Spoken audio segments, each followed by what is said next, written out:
Isipin nyo mga kaistorya, grabe ang ibinigay na respeto at pagkaalang ng gobyerno ng Singapore sa first couple. Biruin nyo mga kaistorya, yung isang variety ng orchid sa Singapore, ipinangalan ba naman sa first couple? Kung hindi ako nagkamali, ang pangalan ng orchids na yun mga kaistorya ay Dendrobium Ferdinand Luis Marcos. Ganyan ho nirespeto ng Singapore ang Pangulong BBM at ang kanyang First Lady na si Ma'am Lisa Marcos. Siya nga pala mga kaistorya, pakisuportahan ho ninyo ang bagong gawa na YouTube channel ng inyong lingkod, ang Kaistorya TV. Kung maaari ho mga kaistorya, itong Kaistorya TV ay pakilike nyo ho yung bagong upload ko dyan na video, pakishare nyo na din po at pakisubscribe. Take note lang mga kaistorya ha, manood ho muna kayo bago kayo mag-subscribe. Kung sa bagay mga kaistorya, malalim ang pinag-uugatan ng pagkakaibigan ng Singapore at ng Pilipinas. Kung babalikan natin ang kasaysayan sa panahon ni Pangulong Marcos Sr., abay dyan kasi nagsimula sa panahon ni Pangulong Marcos Sr., mga dekada 60, kalagitnaan ng dekada 60.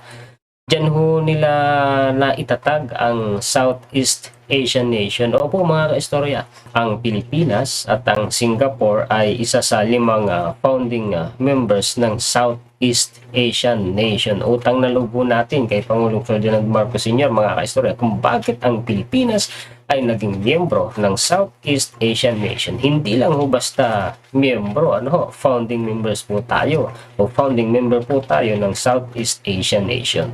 Ngayon, ito yung speech ni Pangulong BBM sa Singapore, yung pagpapasalamat niya sa gobyerno ng Singapore. Ito yan mga kaistorya. Your Excellency, Madam President Halima Yacob, Mr. Mohammed Abdullah Hashi, ministers and officials from the Republic of Singapore, distinguished guests, ladies and gentlemen, good afternoon. At the outset, I would like to give my thanks to all the members of the Singaporean government and, of course, also the people of Singapore for the kindnesses that you have shown us in this brief visit that we have come this time to Singapore. And once again, it attests to the long-standing relationship between our two people. When I received the invitation to undertake a state visit to Singapore, fellow ASEAN founding member and one of our closest and oldest friends in the region, I did not hesitate. Our bilateral relations have grown from strength to strength over the years. And this should not be a surprise because, as Madam President has mentioned, we are partners of long standing. The official relationship between Singapore and the Philippines started in 1969. But the cultural, ethnic, and trade connections have gone back perhaps many millennia.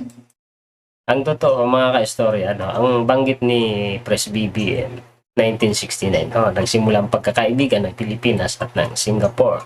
Pero ang pagdadialog kasi ng Pilipinas at ng Singapore, nagsimula pa noong itinatayo o binubuo ang Southeast Asian Nation o ang ASEAN, ang Association of Southeast Asian Nation.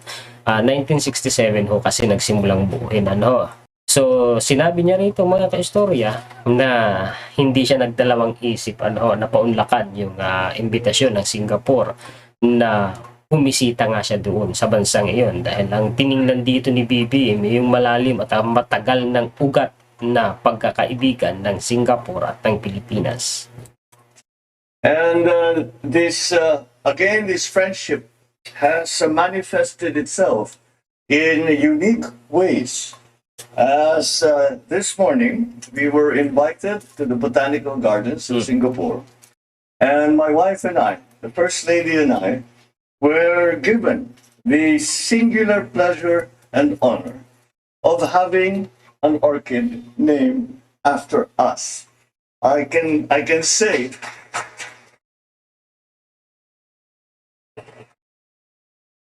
I can say that I have been lucky to be a recipient of many honors of different sorts around the world, but never have I had a beautiful, such a beautiful orchid named after myself and the First Lady. Thank you very much.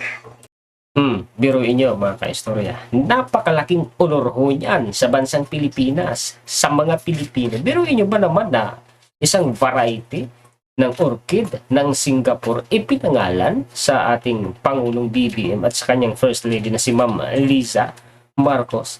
Napakabihirang pagkakataon na nangyari ang ganyan mga kaistorya. Historian. Isipin nyo kung paano tayo nire-respeto, kinikilala, ginagalang ng Singapore. Overwhelming ito mga kaistorya. Singapore's developed economy presents a viable opportunity and has presented that opportunity for thousands of Filipinos, 200,000 now, who have chosen to make their lives in Singapore. Take note ho ha mga kaistorya, yun pong ating mga kababayan na OFW dyan sa Singapore. Ang dami, 200,000 na mga Pinoy. To the betterment of themselves, of their families, and also of the Philippines. It serves as a second home to them now, and it is my pleasure to be able to share with you the comments that I have heard from our Filipino nationals here in Singapore, and they are as a group. I can say they are happy and content with their decision to come to Singapore to make their lives here with you, because the Singaporeans have been open and warm in their relations with our Filipino workers here in Singapore, and for that, once again, I thank the Singaporean government and I thank the Singaporean people. As a strong partner at the bilateral and regional levels, the context of our larger ASEAN community, Singapore is certainly part of our journey. We see our future of the Philippines as having Singapore beside us, forging ahead to the future.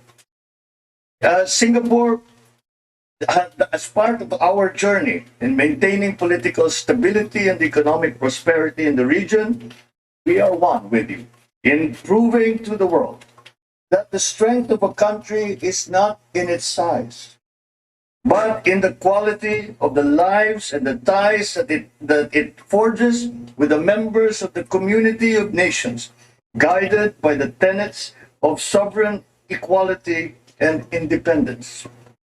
On a historical and a slightly personal note, my relations with Prime Minister Lee have special historic resonance.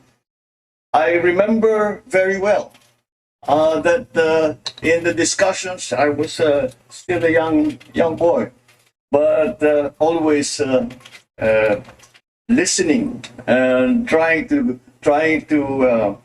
find out what was going on in my father's office. I remember listening to him speaking on the telephone with then Prime Minister Lee Kuan Yew, and they were talking about the formation of ASEAN. Si Lee Kuan Yew ho, mga kaistorya, siya ho ang founding father po ng Singapore. Kumbaga, ang turing sa kanya ho ng mga Singaporean parang isang bayani. Kasi nga ho, kaya umunlad ho ng ganyan ang Singapore, mga kaistorya, dahil kay Lee Kuan Yew. So binabanggit dito ni Pres BBM si Lee Kuan Yew na kausap umano ni Pangulong Marcos Sr. noon. Ang pinag-uusapan nila ay tungkol umano sa ASEAN at nakikinig umano noon si Pres BBM na bata pa noon. And heads of their respective countries back then, they laid the groundwork for the ASEAN in 1967. What used to be a fledgling idea has now evolved into a dynamic and truly relevant ASEAN community. As a matter of fact, we can say that ASEAN has grown into the strongest, most viable political aggregation in our region. So hindi ko natapusin ito, mga kaistorya, ang video na ito. Kasi ang huling bahagi lang naman ito, nag-toast sila, mga kaistorya. So maganda to. Ngayon, ito mga kaistorya, yung kasaysayan ng ASEAN. Ipakita ko lang sa inyo, talakayin ko na rin, the founding of ASEAN. So itinatag siya mga kaistorya, August 1967, ng 5 leaders. Pero hindi ho talaga yung pinaka-leaders na ibig sabihin ni Presidente na o Prime Minister ho. No, kasi dito sa ating bansa, ang naging delegado ho ng ating bansa noon mga kaistorya ay si Narciso R. Ramos. Siya ho ang delegado natin noon sa pagtatatagpo ng ASEAN. Si Narciso R. Ramos mga kaistorya, siya po ang tatay ni Fidel Ramos. Ang katungkulan noon sa gobyerno ni Narciso Ramos ay ang Philippine Secretary of Foreign Affairs. Nakalagay pa nga dyan ay one-time journalist and long-time legislator who had given up a chance to be Speaker of the Philippine Congress to serve as one of his country's first diplomats. Natalakay na natin yan minsan mga kaistorya sa isa nating mga video. So dito nakalagay na he was then 66 years old and his only son, the future President Fidel V. Ramos, was serving with the Philippine Civic Action Group in battled Vietnam. Ito ho, kamag-anak ho yan mga kaistorya ni Pangulong Marcos Sr. Kaya lang, base sa history, alam niyo naman kung ano ang nangyari. So natutuwa tayo na ganoon na lang inirespeto ng Singapore ang ating pong Pangulo at ang kanyang may bahay. Tuwang-tuwa tayo dahil binigyan nila ng malaking karangalan ang ating pong Pangulo at ang ating First Lady. Binigyan nila ng malaking karangalan ang Pilipinas, ang mga Pilipino. Kumbaga para sa akin, once in a lifetime lang ho mangyari ang ganito mga kaistorya, na ang pangalan ng isang Pangulo ng Pilipinas ay ibinigay ho, ipinangalan yung orchid po ng Singapore sa Pangulo ng Pilipinas at sa First Lady ng Pilipinas. Napakalaking karangalan po ito.